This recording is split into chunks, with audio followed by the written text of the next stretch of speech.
بسم اللہ الرحمن الرحیم یا ایہا الذین آمنوا اتقوا اللہ ولتنظر نفس ما قدمت لغد واتقوا اللہ ان اللہ خبیر بما تعملون۔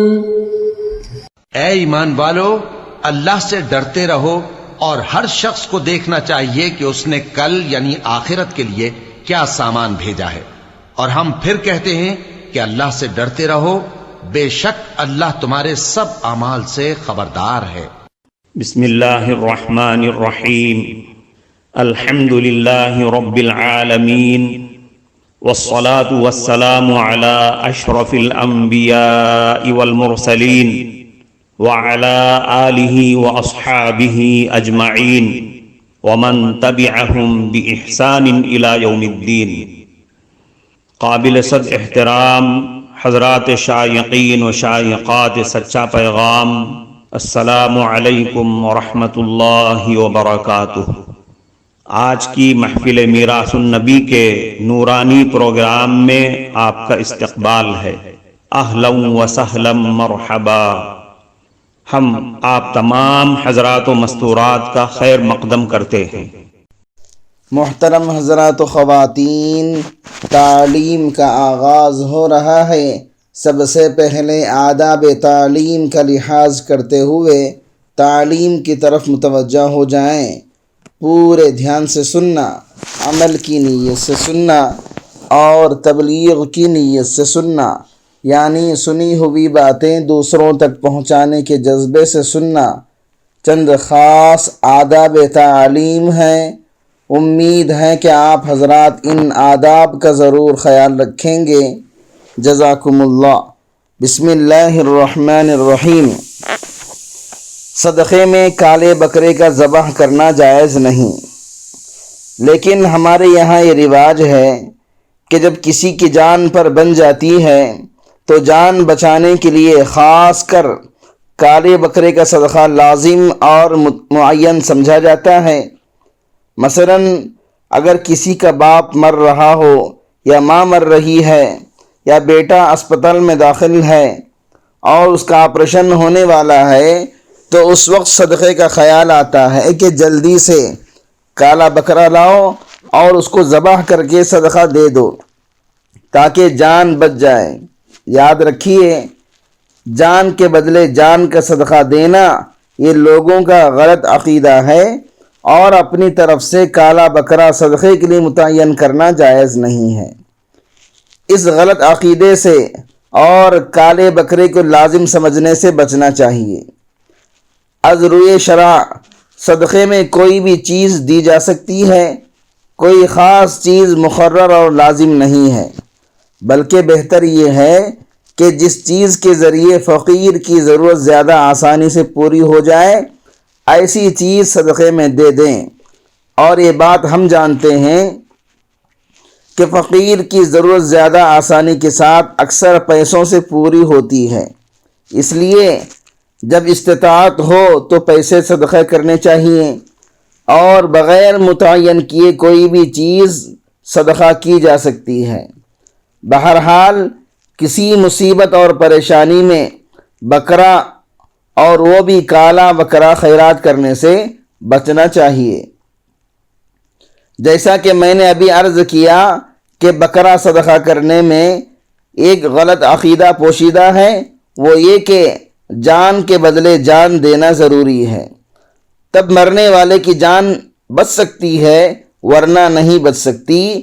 یہ عقیدہ غلط ہے، کیونکہ شریعت میں سوائے دو جگہوں کے کسی اور جگہ پر جان دینا ثابت نہیں، ایک قربانی میں اور ایک عقیقے میں۔ قربانی میں بھی جان دی جاتی ہے اور عقیقے میں بھی بکرا ذبح کیا جاتا ہے، لیکن مصیبت اور تکلیف کے وقت کالا بکرا ذبح کرنا شریعت میں نہیں ہے، اس لیے ایسے موقع پر بکرا ذبح کرنے سے پرہیز کرنا چاہیے۔ لہذا نفلی صدقے میں سب سے بہتر یہ ہے کہ نقد رقم دے دیں، اور وہ رقم بھی بکرے کی قیمت کے برابر ہونا ضروری نہیں۔ جب کسی آدمی کو منع کیا جاتا ہے کہ صدقے میں کالا بکرا مت دو، تو فوراً وہ آدمی سوال کرتا ہے کہ اچھا کیا بکرے کی قیمت دے دیں؟ حالانکہ اگر بکرے کی قیمت صدقے میں دے دی تب بھی تصور میں تو بکرے کا صدقہ ہوگا، اگرچہ ظاہر نہ ہوا ہو، اور جب اصل غلط ہے تو اس کا تصور بھی غلط ہے، لہذا نہ بکرا دیں اور نہ بکرے کی قیمت دیں، بلکہ حسب استطاعت صدقہ دے دیں، چاہے وہ بکرے کی قیمت سے 10 گنا زیادہ ہو یا 10 گنا کم ہو، بس اللہ رب العزت کی رضامندی کے لیے حسب استطاعت صدقہ دے دو۔ بہرحال تکلیف اور پریشانی کے وقت بھی صدقہ کرنا مفید ہے، لیکن صدقے کا حقیقی فائدہ اور حقیقی ثمرہ صدقہ دینے کا معمول بنانے سے ظاہر ہوگا۔ اب جو چاہے کہ آزما کر دیکھ لیں، آج کل کوئی گھر بیماری سے خالی نہیں، اس لیے سب سے زیادہ کامیاب کاروبار ڈاکٹروں کا ہے۔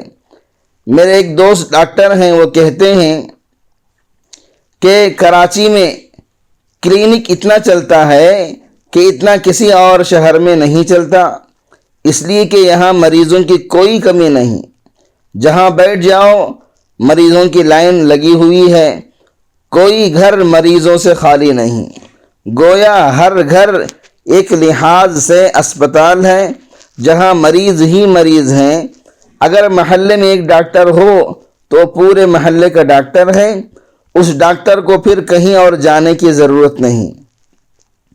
پہلے تو صرف بوڑھوں کو بیماری ہوتی تھی، اب ہم دیکھتے ہیں کہ بچہ، بوڑھا، جوان تینوں بیماری میں برابر ہیں، تینوں گولیاں کھا رہے ہیں، الا ماشاء اللہ۔ صدقے میں اللہ تعالیٰ نے یہ برکت بھی رکھی ہے کہ جس گھر سے مسلسل صدقہ نکلتا رہے گا اس گھر میں دواؤں کا آنا بند ہو جائے گا، اور اس گھر کو دواخانے سے نجات مل جائے گی انشاءاللہ۔ یہ سب بزرگوں کے تجربات عرض کر رہا ہوں۔ چنانچہ بعض بزرگوں نے بتایا کہ ہمارے یہاں کوئی بیماری نہیں اور کوئی تکلیف نہیں، اس کی وجہ انہوں نے یہ بتائی کہ جب سے ہم نے نفلی صدقہ نکالنے کا اہتمام کیا اس وقت سے ہمارے گھر میں دوا کی شیشی آنا بند ہو گئی اور ڈاکٹروں سے دوستی ختم ہو گئی، اور صدقے سے صرف جسمانی بیماریاں ہی دور نہیں ہوتی بلکہ دوسری آفات اور بلیات بھی اللہ تعالیٰ اس کی برکت سے دور فرما دیتے ہیں۔ بہرحال یہ کام ایسے ہیں، اگر ہم ان کاموں کا معمول بنا لیں تو انشاءاللہ گھر کے اندر سے بہت حد تک بیماریاں، پریشانیاں اور تکلیفیں، آفات اور حادثات ختم ہو جائیں گے۔ محترم ناظرین کرام، اس دینی اور ایمانی بیان کو سننے کے دوران ہی اس کو لائک کر دیجئے اور شیئر بھی کر دیجئے تاکہ دوسرے بھی اس سے فائدہ اٹھا سکیں۔ اللہ آپ کو جزائے خیر عطا فرمائے۔ اگر گھر کے اندر ان کا معمول ہو تو گھر انشاءاللہ محفوظ رہے گا۔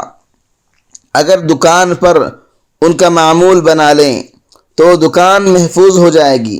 اگر کارخانے میں ان کا معمول بنا لیں، یعنی آیت الکرسی کا معمول بنا لیں، تو انشاءاللہ وہ کارخانہ محفوظ ہوگا۔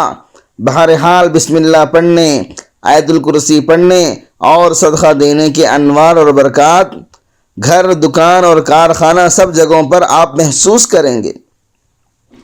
ان کاموں پر نہ کوئی وقت صرف ہوتا ہے نہ زیادہ پیسے خرچ ہوتے ہیں۔ جن حضرات نے ان 3 کاموں کا معمول بنایا ہوا ہے، آیت الکرسی کا پڑھنا، بسم اللہ کا پڑھنا اور صدقہ نافلہ کا دینا، ان 3 چیزوں کا معمول بنایا ہوا ہے، وہ اپنی زبان سے کہتے ہیں کہ الحمدللہ ہمیں ان کاموں کی وجہ سے اپنی حفاظت صاف محسوس ہوتی ہے۔ آدمی کسی قلعے کے اندر اپنے آپ کو اتنا محفوظ نہیں سمجھتا جتنا آیت الکرسی پڑھنے کے بعد اپنے آپ کو محفوظ سمجھتا ہے۔ چونکہ ہم سب اس کے محتاج ہیں، اس لیے ہم سب اس سے فائدہ اٹھائیں۔ آج چوروں کا بازار گرم ہے، ڈاکوؤں کی حکومت ہے، ہر طرف بے اطمینانی اور بے سکونی کا دورہ ہے۔